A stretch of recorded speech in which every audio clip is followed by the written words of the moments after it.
আসসালামু আলাইকুম রহমতুল্লাহি আবরকাত। সম্মানিত ভিউয়ার্স, আমরা আজকে আসলাম লুপ ব্রিজ ঘুরতে। তো লুপ ব্রিজ থেকে অলরেডি আমরা ৩,৫০০ ফিট উপরে আছি। লুপ ব্রিজ থেকে ভাই একদম মাটি থেকে যদি হিসাব করা যায়, মাটি থেকে আমরা যে জায়গায় অবস্থান করেছি তো প্রায় ৪,০০০ ফিট উপরে।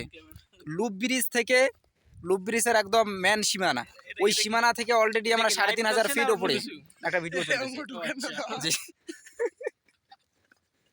ফুল এনজয় চলতেছে আর কি। হ্যাঁ, আপনারাও যদি কোনোদিন ওই যে দেখতে পাচ্ছেন মাওলানা রাবিউল ভাইকে, উনি কিন্তু সুদূর দিনহাটা থেকে, কুচবিহার দিনহাটা থেকে আসছেন। তো ওনাকে ঘোরানোর উদ্দেশ্যেই আজকে আমরা অবস্থান করেছি এই জায়গায়। হ্যালো।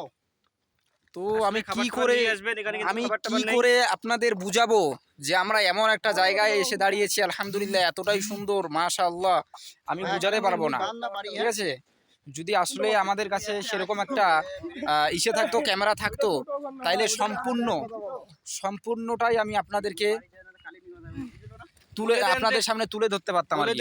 যদি আসে খাবার টাবার নিয়ে আসবে এখানে, কিন্তু হ্যাঁ হ্যাঁ হ্যাঁ, এইদিকে কিন্তু আছে আর কি, তো নাই বললেও ভুল হবে, তবে দামটা একটু বেশি পড়বে। হ্যাঁ, গরিব মানুষ তো আমরা। তো আপনারা যদি কেউ কোনো দিন আসেন, খাবারটা নিয়ে আসবেন। ঠিক আছে, এই যে পাহাড়ের ওপরেই ৪,০০০ ফিট ওপরে, মাটি থেকে ৪,০০০ ফিট ওপরে, ঠিক আছে, এই যে ঘর বাড়ি, অনেকেই দেখেননি পাহাড়ের বাড়িঘর। আবার অনেকেই আছে যে বাড়ির থেকে পাহাড়ে টিউ টু করে বাতি জ্বলে এমন দেখতে পায়। ঠিক আছে, হ্যাঁ, তো ওগুলা ডাইরেক্টলি আমরা ওই জায়গায় অবস্থান করেছি আর কি।